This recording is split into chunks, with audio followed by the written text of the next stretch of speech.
मैं एक ताड़ी उतारने वाले का बेटा हूं। कुछ लोग हमेशा मुझे मेरी जात की याद दिलाते रहते हैं।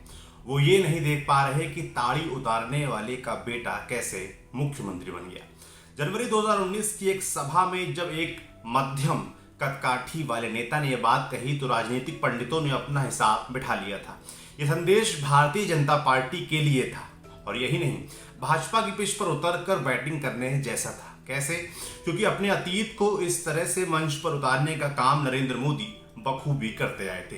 लेकिन इस तरह की राजनीति करने वाला कोई छोटा नेता नहीं था। इस नेता का नाम है पिनराई विजयन, केरल के मुख्यमंत्री। कहते हैं कि विजयन की लीडरशिप का यही स्टाइल रहा है, इतना ही ठेठ और साफ। विजयन ने अब केरल की राजनीति की 5 दशक पुरानी प्रथा का अंत भी कर दिया है।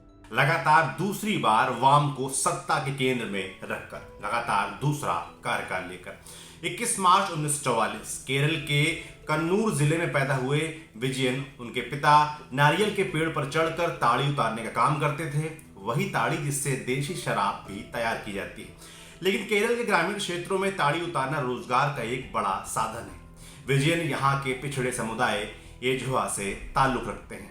कन्नूर से निकलकर विजयन केरल के ही थलासेरी पहुंचे। यहां से उन्होंने छात्र राजनीति में कदम रखा। 1964 में communist party of India Male join की। यहां से उनका पॉलिटिकल ग्राफ बढ़ा। केरल स्टूडेंट फेडरेशन केएसएफ में जिला सचिव बने। बाद में केएसएफ ही बदलकर स्टूडेंट फेडरेशन ऑफ इंडिया यानी एसएफआई हो गया।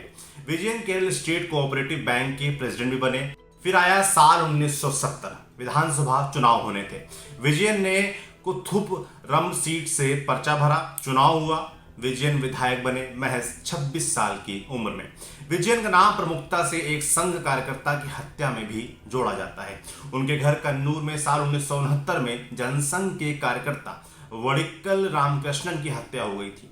रामकृष्णन ने सीपीआई के बीड़ी बनाने के प्रोजेक्ट दिनेश बीड़ी के जवाब में गणेश बीड़ी शुरू किया था। राजनीतिक विवाद थोड़ा और तल्ख होता गया।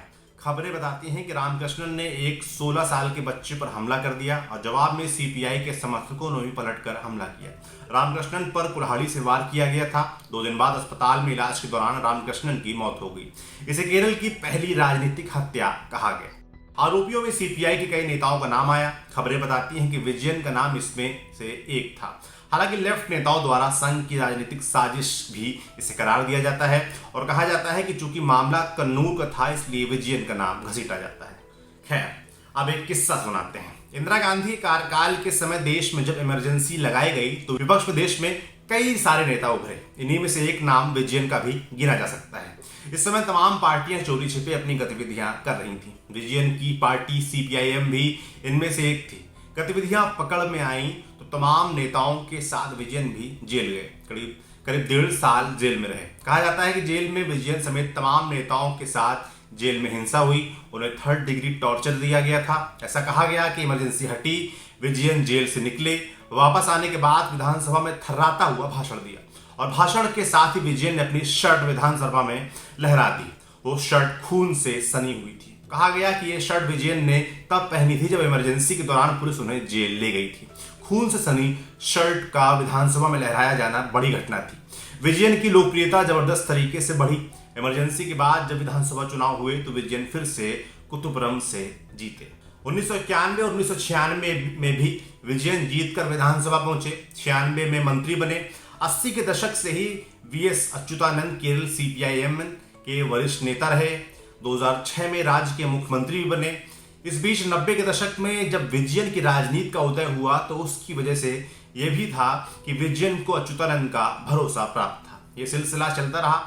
विजयन और अच्युतानंद साथ साथ केरल की राजनीति में बढ़ते रहे।